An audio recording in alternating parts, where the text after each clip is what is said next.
in which you can see multiple northwest trending structures which are parallel to the Golden Mile. So it's investigating these structures, stripping on these structures that really can start to provide, again, the volume of mineralized rock to really produce a multi-million ounce potential in this part of the district. We're now working in this corner. We're going to have another stripping crew working down here next to the Golden Gate vein.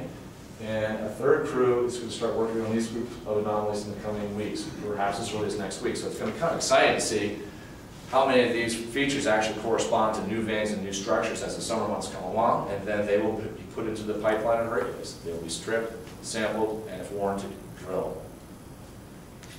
A bigger part of the picture, though, is our district scale program. I think many would appreciate that.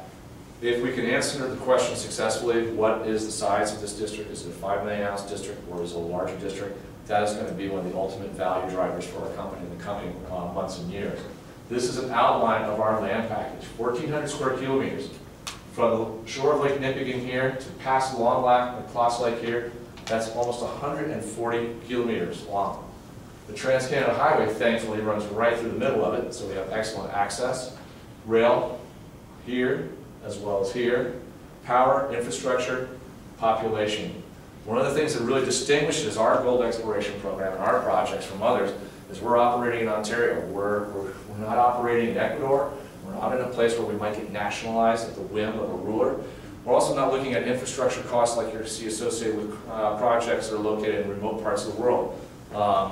There's been a project just in the last week where they've had to announce a 25% increase in capital costs, primarily because it's located in a very remote part of Alaska. We can hop in our truck and drive 400 kilometers and be in Timmins if we need to get a spare part from one of our drill rigs. If one were to go into production here and needed a spare part for the mucker, the same would be the case. We're looking at typical Canadian mining costs, exploration costs, labor costs. So it's a very important part of our story, infrastructure plus Canada. If we start looking at the project areas in detail, and once again I put the mag imagery in the background, it's very easy for us to start outlining the principal structures in the district, and those are the things that host the gold deposits. In this camp, it's structure, structure, structure.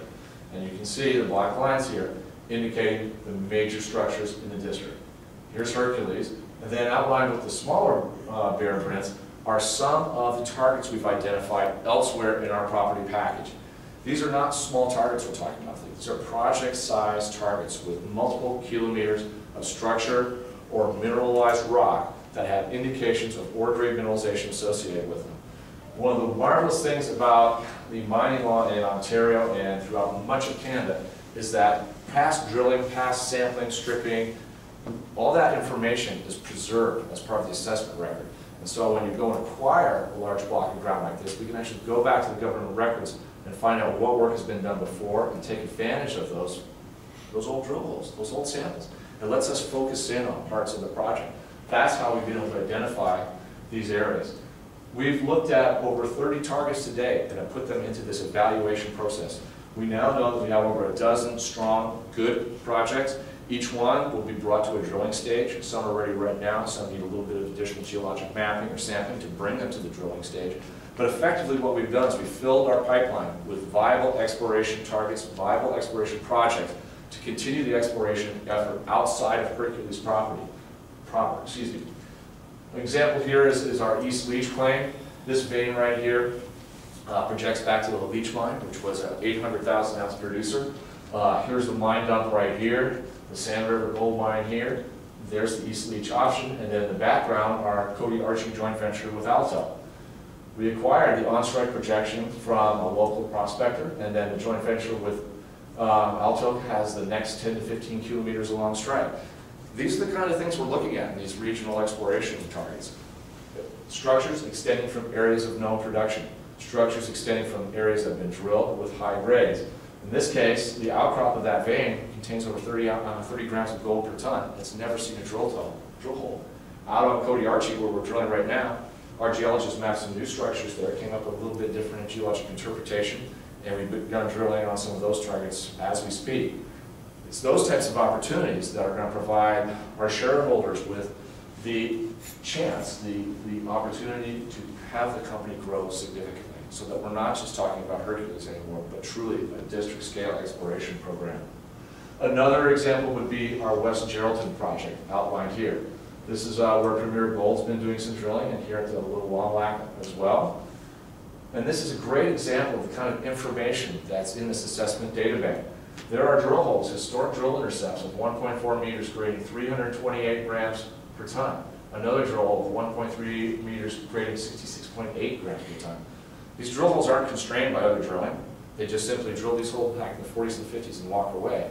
By having a geologic team on the size we do and having GIS experts on staff, we can compile this data and use it to guide our exploration program. And yes, we will be drilling in this area this year. And what again this does is fills up what we call our project pipeline. And the pyramid illustrates it.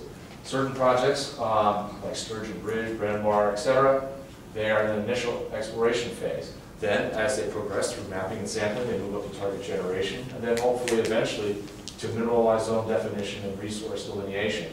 But what it does is it continues to provide opportunities to grow the company in the Beardmore-Geraldton area. And I believe that that will be the key to our success in the coming 6 to 18 months. The highlights of our company are outlined here. Again, it's the resource potential of the Golden Mile vein system as well as the Elmhurst Lake intrusion. But really, it's these multiple high-quality targets elsewhere in the district that I believe will be the real value driver for Kodiak and really enhance shareholder value should we have some success. And able to do that, these three things are in place as well. We have our experienced management and technical team. We're financed. We're not going back to the market anytime soon to raise money. We can continue exploring at this rapid pace for another 2+ years. Again, we all know where we are. We're in Ontario, a great place to be doing business. Exploration success and finding resource potential really are the keys to driving shareholder value. If you read Brian Christie's coverage he just put out last week, it's a very simple formula in evaluating our company and determining what upside potential it has. It's all tied into the perceived amount of gold that the projects or projects are associated with, and that truly drives shareholder value.